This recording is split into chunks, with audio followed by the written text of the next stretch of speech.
فقد قال الله تعالى في كتابه المجيد بسم الله الرحمن الرحيم وما آتيتم من ربا ليربو في أموال الناس فلا يربو إلا الله وما آتيتم من زكاة تريدون وجه الله فأولئك هم المضعفون صلوات مائد محرم کے شروع ہونے سے پہلے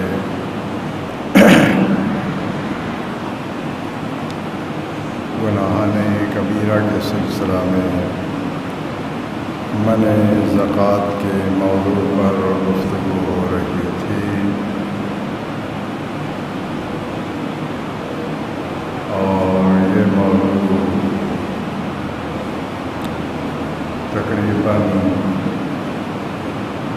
اپنے اختتام کو پہنچ گیا تھا. صرف چند حدیث مبارکہ کی طرف اشارہ کرنا مقصود ہے.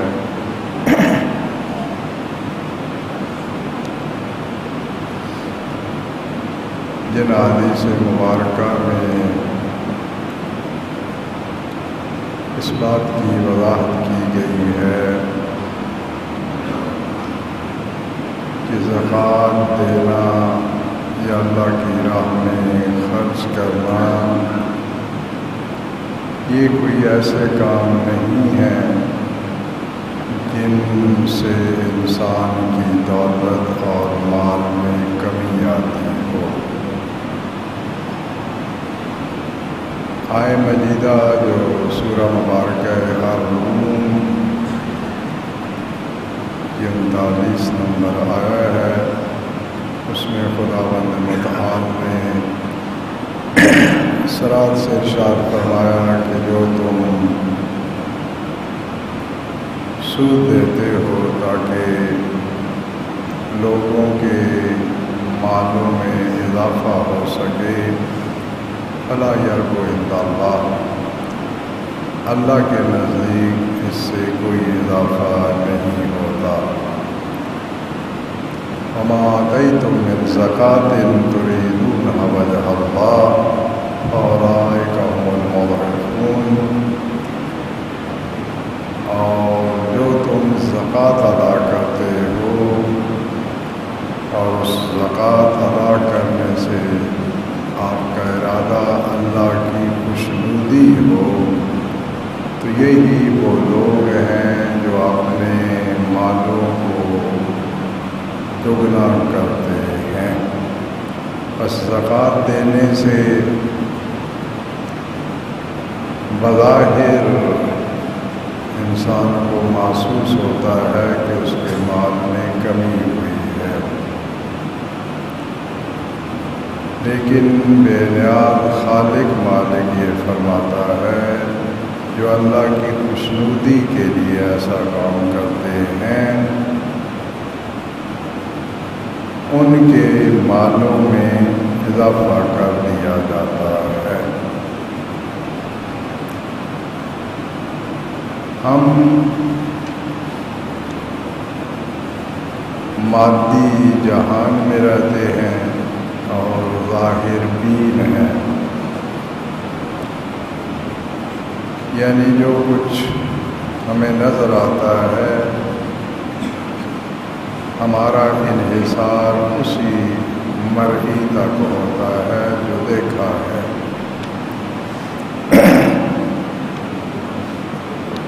اس لیے ہمیں اپنے بہت سے کاموں کے نتائج محسوس نہیں ہوتے کیونکہ بظاہر ہم دیکھتے ہیں کہ اس کام کرنے کے باوجود ہماری زندگی میں کوئی خلل پیدا نہیں ہوا یا نیکی کرنے سے ہماری زندگی میں کوئی آسانی نہیں آئی. سمجھتے ہیں کہ ان کاموں کا کوئی اثر نہیں ہے، لیکن جو اس کائنات کو چلانے والا بے نیاز خالق مالک ہے، اس کے قوانین میں ہمارا ہر کام اثر رکھتا ہے۔ وہ اچھا کام ہو یا برا،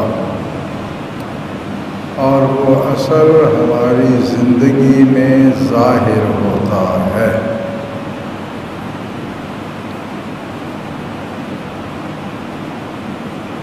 مجھے یاد ہے مال حرام کی نسبت ایک حدیث تلاوت کی تھی، اور ایک حضرت سید الشہداء کے خطبے کا جملہ تھا،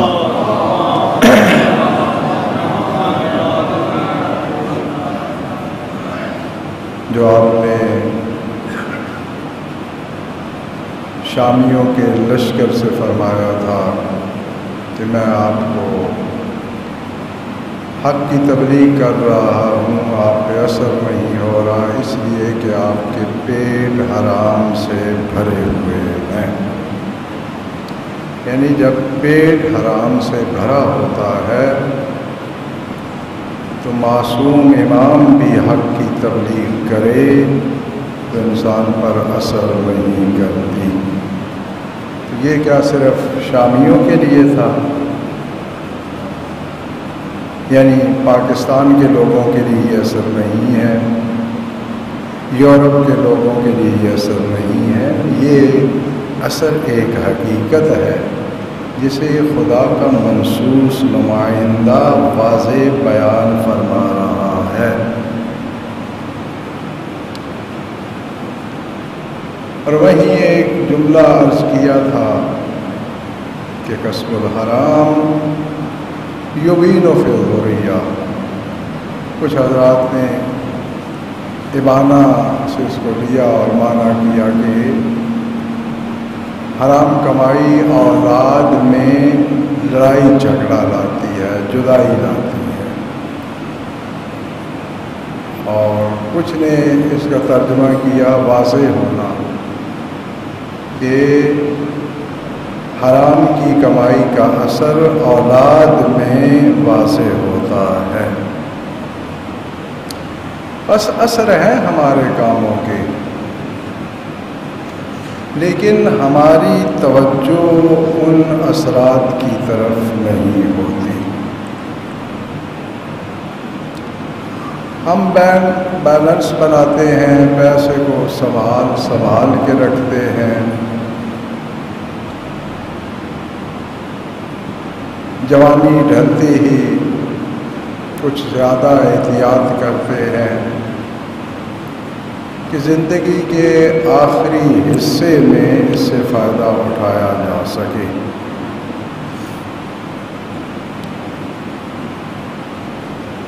اور بسا اوقات یا اکثر اوقات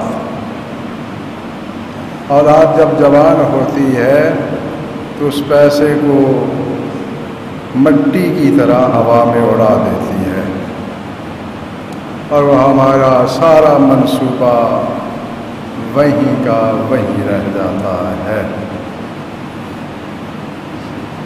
تو سرکار دو عالم صلوات اللہ علیہ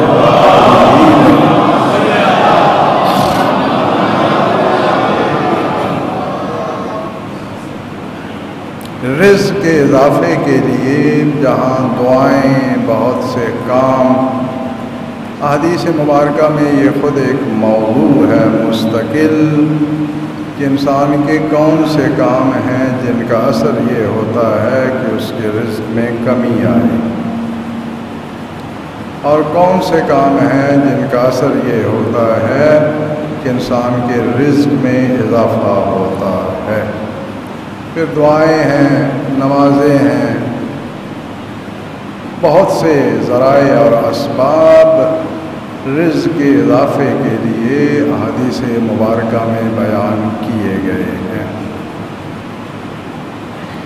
ان سب اسباب میں سے جو آسان بھی ہے اور کرنا مشکل، وہ سرکار دو عالم صلوات اللہ علیہ وآلہ نے اپنی اس حدیث مبارک میں ارشاد فرمایا، قال رسول اللہ صلی اللہ علیہ وآلہ وسلم تصدقوا فإن الصدقة تزيد في المال كثرة فتصدقوا رحمكم اللہ۔ فرمایا صدقہ دو، اس لیے کہ صدقہ دینا انسان کے مال میں کثرت سے اضافہ کرتا ہے۔ اور پھر دوبارہ تاکید سے فرمایا فتصدقوا، بس آپ بھی صدقہ دیں، رحمکم اللہ، اللہ تم پر رحم فرمائے۔ یہ صدقہ جو ہمارا بر صغیر والا ہے اور ہماری بزرگ خواتین دلاتی ہیں، وہ صدقہ نہیں کہ وہ گھمایا جاتا ہے، رکھا جاتا ہے، سرانے کے نزدیک باندھا جاتا ہے۔ اسلام میں صدقے کی دو اصطلاحات ہیں، ایک تو جو شرعاً زکوٰۃ واجب ہے، زکوٰۃ مال ہو یا زکوٰۃ بدن، جسے زکوٰۃ فطرہ کہتے ہیں، یہ صدقہ کہلاتی ہے شریعت میں۔ اور ایک ہر وہ کام جو ہم اللہ کی خوشنودی کے لیے کرتے ہیں، وہ بھی صدقہ کہلاتا ہے۔ کسی نے مثلا مسجد بنوا دی، یہ اس کا صدقہ ہے۔ حتیٰ حدیث میں وارد ہوا ہے کہ نیک اولاد اس جانے والے باپ کے لیے صدقہ ہوتی ہے، نیک اولاد صدقہ۔ تو بس یہ جو ہمارا تصور ہے گھمانے والا، چکر کاٹنے والا، یہ ہماری طرف سے جو ہے نا وہ ٹانکا لگایا گیا ہے۔ نیت کرنی ہے اللہ کی خوشنودی کے لیے، اعطاء مال لشخص، اللہ کی خوشنودی حاصل کرنے کے لیے کسی کو کچھ دینا، یہ کہلاتا ہے صدقہ۔ اور وہ جو صدقہ حرام ہے وہ زکوٰۃ والا صدقہ غیر سید کا سید پر حرام ہے۔ یہ اللہ کی خوشنودی کے لیے جو خرچ کیا جاتا ہے، یہ تو سادات کے لیے حرام نہیں ہے، کیونکہ اس صدقہ کے مقابلہ میں سادات کے لیے خمس رکھا گیا ہے، وہ حرام ہے۔ تو اللہ کی خوشنودی کے لیے اپنی دولت کو خرچ کرنے سے دولت کم نہیں ہوتی، بلکہ اس میں کثرت سے اضافہ ہوتا ہے۔ اور ایک اور حدیث مبارک میں حضرت نے ارشاد فرمایا، قال رسول اللہ صلی اللہ علیہ وآلہ وسلم من صدق بالخلف جاد بالعطیہ، جو اس امر کی تصدیق کرتا ہو کہ میں جو اپنے مال سے جگہ خالی کروں گا اس کی جگہ پہ آ جائے گا نیا، تو وہ دینے میں جود و سخا سے کام لیتا ہے۔ جسے یقین ہو کہ میں جتنی جگہ خالی کر رہا ہوں یہ جگہ دولت نے پر کر لینی ہے، اسے دینے میں پھر کوئی تکلیف نہیں ہوتی۔ اب ایک واقعہ آپ نے پہلے بھی شاید سنا ہوگا، بڑا دلچسپ واقعہ ہے۔ حضرت امام صادق علیہ السلام شاید معاشرتی طور پہ کات سالی جیسا ماحول تھا، کچھ کمی تھی معاشرتی ضروریات کو پورا کرنے والی چیزوں کی۔ تو حضرت نے اپنے فرزند ارجمند جن کا نام محمد ہے ان سے سوال کیا، پوچھا، یا بنیا کم فضلا ما کا من تلک النفقہ، وہ جو میں نے نفقہ کے لیے آپ کو رقم دی تھی گھریلو مخارج کی پورا کرنے کے لیے، اس میں سے آپ کے پاس کتنے بچے ہیں؟ انہوں نے عرض کی قال 40 دینارا، کہ 40 دینار بچ گئے ہیں، یعنی اب میرے پاس جو رقم ہے کل 40 دینار ہے۔ قال، حضرت نے فرمایا اخرج فتصدق بہا، وہ 40 دینار نکالو اور صدقہ دے دو۔ اب بیلنس زیرو ہو گیا نا، کیونکہ جو خرچے کے لیے حضرت نے عطا کی تھی رقم، اس میں سے 40 دینار باقی ہیں۔ حضرت نے یہ نہیں کہا کہ کل کا خرچہ رکھ لو، پرسوں کا رکھ لو، حضرت نے فرمایا کہ وہ پوری کی پوری رقم نکالو اور صدقہ دے دو۔ قال، تو بیٹے نے عرض کی کہ مولا انہ لم یبق معی غیرھا، میرے پاس اس کے علاوہ کچھ ہے ہی نہیں، اگر یہ بھی دے دوں گا تو یہ بالکل خالی ہو جائے گی میری جیب، میرا ہاتھ۔ قال تصدق بہا، نے فرمایا صدقہ دو، تو خالی ہاتھ ہو جائے گا، صدقہ دے۔ فإن اللہ یخلفھا، اللہ اس کی جگہ پر کر دے گا، نکالے صدقہ۔ اور اس کے بعد ارشاد فرمایا الا اما علمت ان لکل شیء مفتاحا ومفتاح الرزق الصدقہ، فرمایا تو نہیں جانتا کہ ہر چیز کی ایک چابی ہوتی ہے اور رزق کی چابی صدقہ دینا ہے۔ سنبھال کے یا سنبھال کے رکھنے سے رزق نہیں بڑھے گا، رزق کی کمی کو دور کرنے کا مؤثر طریقہ یہ ہے کہ صدقہ دینے میں اضافہ کرتے جائیں، چونکہ اس کے خزانوں میں تو کمی نہیں آتی، اب دیتے جائیں گے وہ لوٹاتا جائے گا۔ فرمایا کہ نہیں جانتا کہ ان لکل شیء مفتاحا ومفتاح الرزق الصدقہ، اور رزق کی چابی صدقہ ہے، فتصدق بہا، اور اس کا صدقہ دے دے، جو 40 دینار ہے نا انہیں اب صدقہ دے دے۔ دینا کام تھوڑا سا مشکل ہوتا ہے نا، معصوم کو اتنا لمبی چوڑی گفتگو فرمانی پڑی، سمجھایا، ففعلا، انہوں نے بھی صدقہ دے دیا۔ فما لبث ابو عبداللہ علیہ السلام 10 ایام، حضرت سے اس واقعے کے بعد 10 دن نہیں گزرے تھے، حتی جاءوا من موضع 4000 دینار، یہاں تک کہ ایک جگہ سے آپ کے پاس 4000 دینار آ گئے۔ دیے کتنے تھے؟ 40۔ فقال، حضرت نے ارشاد فرمایا یا بنیا، بیٹے، اللہ ہم نے آتینا للہ 40 دینارا، ہم نے اللہ کے لیے 40 دینار دیے تھے، فآتانا اللہ 4000 دینار، اللہ نے ہمیں اس کے بدلے میں 4000 دینار دیے ہیں۔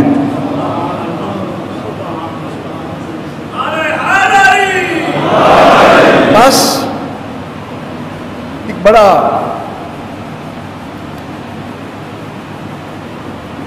حضرت امیر المومنین علیہ السلام نے بھی ایک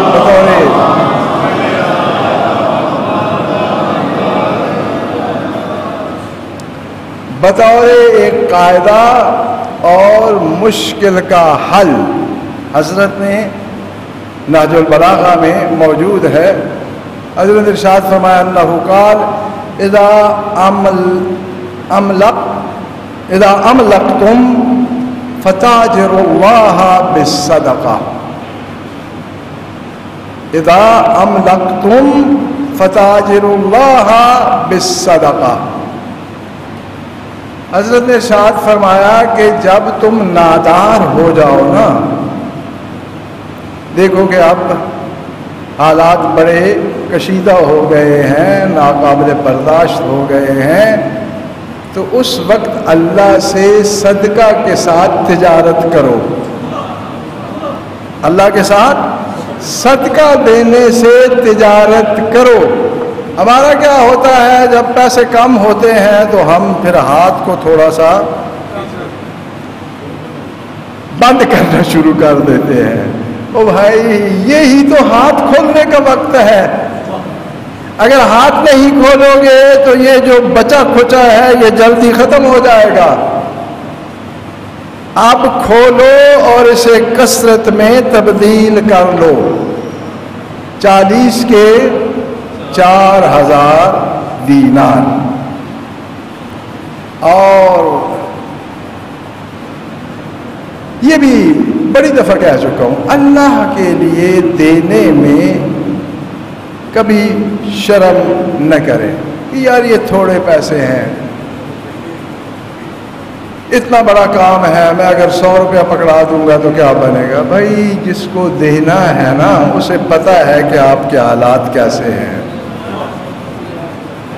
بعض دفعہ ایک بندہ 1 کروڑ روپیہ کسی نیکی کے لیے خرچ کرتا ہے اور اس کے مقابلے میں ایک شخص 10 روپے خرچ کرتا ہے، اللہ کے ہاں ان 10 روپیوں کی قیمت زیادہ ہوتی ہے۔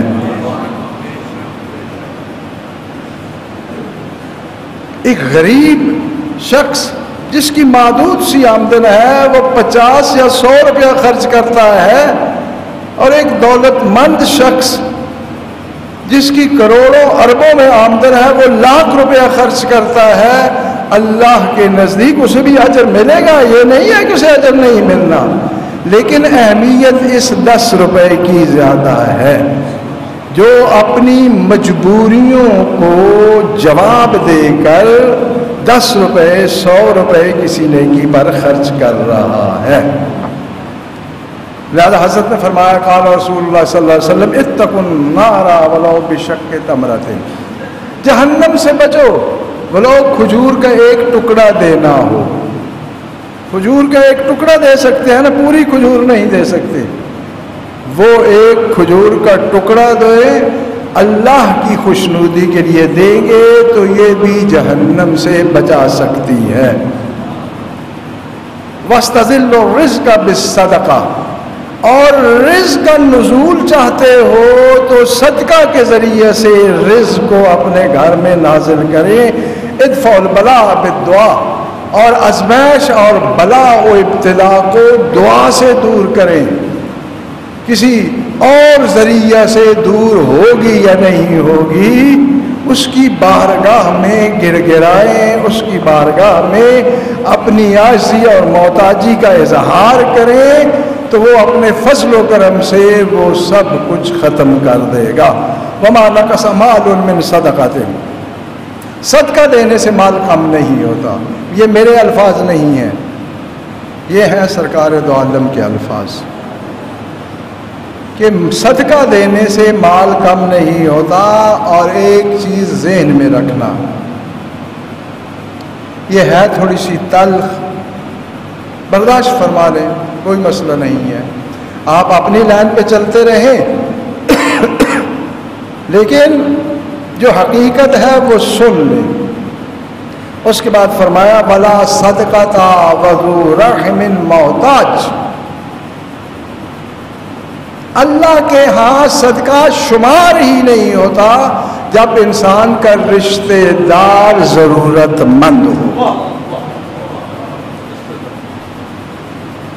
ہمارے جھگڑے ہوتے ہیں، ایک دوسرے سے بولنا ختم کر دیتے ہیں، بول چال ختم، رفت و آمد ختم، ایک دوسرے کے مقابلے میں فوجیں کھڑی ہیں، مسئلہ کشمیر بنا ہوا ہے۔